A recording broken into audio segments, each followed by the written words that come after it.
Hi, welcome to TunesKit. Is your iPhone slow after the iOS 18.26's beta update? Maybe apps take longer to open, animations feel laggy, or the keyboard lags, causing endless typos. In today's video, I'll show you step-by-step how to fix iPhone performance lag and speed it up again safely. Method 1. Restart and clear background tasks. Restarting your iPhone helps close unnecessary processes and gives your device a fresh start.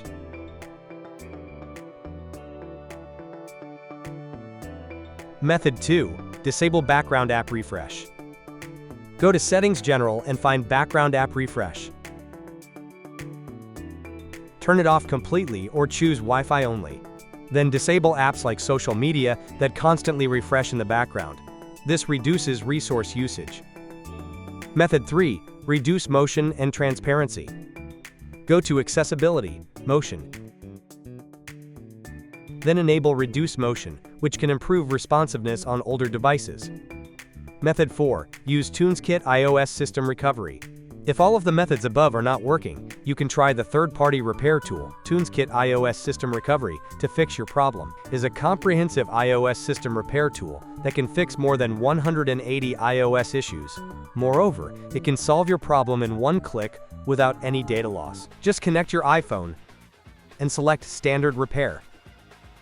Then check the device info. After this, click on the repair button. Wait for a while until the process is complete, and your iPhone will be running smoothly in no time. Method 5. Reset settings. Sometimes, system settings and configurations from previous versions of iOS may not be fully compatible with the new update. Resetting the settings can eliminate these configuration issues. Choose Reset. Reset all settings.